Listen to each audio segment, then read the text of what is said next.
can't do anything perfectly. And that's the beauty of it.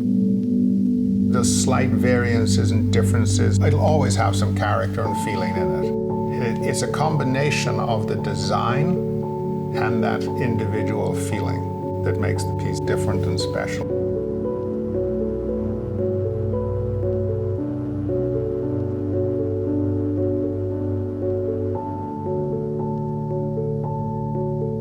The human hand creates perfect imperfection, you know?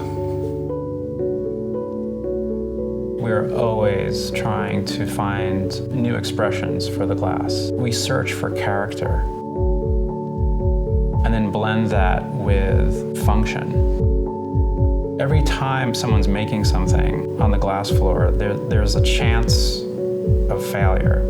And it's the virtuosity of that glass blower that holds that thing together.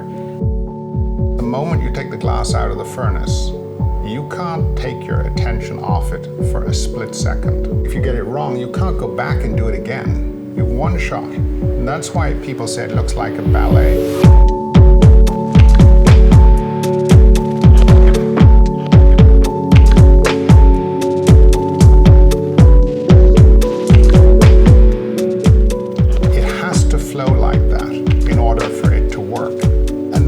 A tremendous amount of mental energy and focus.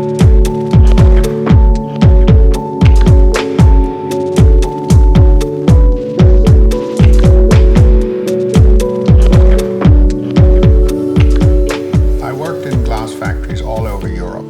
That's how I learned. Then I came back to Ireland and built a workshop. And in 1971, we started making glass in a village called Bennett's Bridge in County Kilkenny. And worked there for 10 years and then decided to move to America. The first time we saw the mill was in 1980. It absolutely was everything I dreamed of. I do remember thinking it was way bigger than anything we'd ever imagined. Moving from this really small workshop and small house in Ireland to something as big as that, it just seemed enormous. And it also was incredible how quickly we filled up the space. Once we set up the retail store and the glass blowing was downstairs and we had the hydroelectric power going and all the things that were involved with all of that. And it was even before the restaurant was included. It just was like, oh my gosh, we're filling it up before we even know it. So this is where we have a machine shop, which is another important aspect of how we make the things that we do. A lot of the tools that the glass blowers use are made down here. So it's behind the scenes, but it's instrumental in making the glass products. We'll have a forge cast the cast iron for us, but then we'll create a finished mold. Again, this is all involving the hand, and there's a whole craft to this part of the process. By far the biggest influence in design was my parents. I grew up in a very eclectic house. Some of it was very traditional furniture, old furniture, and some was very contemporary and very modern. They really took great interest in design. We didn't have a lot of money, but they chose things very carefully. You know, I always say even the egg cup and the spoon, they would think about.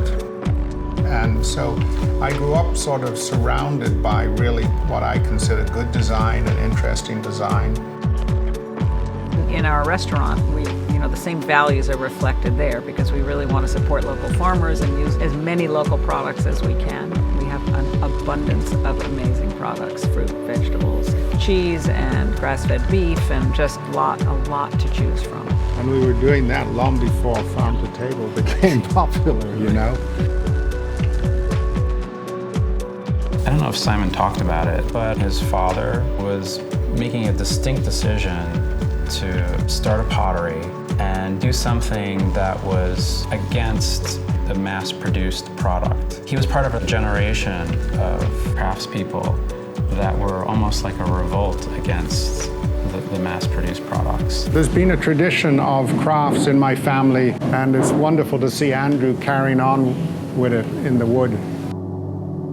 We're still working with those ideas that his father had started.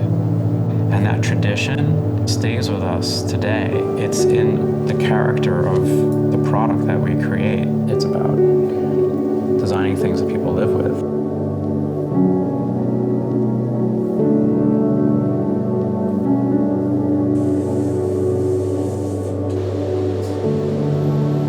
The human element is in every step of the process. It's the hand and the eye evaluating everything from the design to the mold making to the glass blowing. It's all high touch. This is what we do every day. It's not meant to be a mass-produced item. It's the antithesis of that.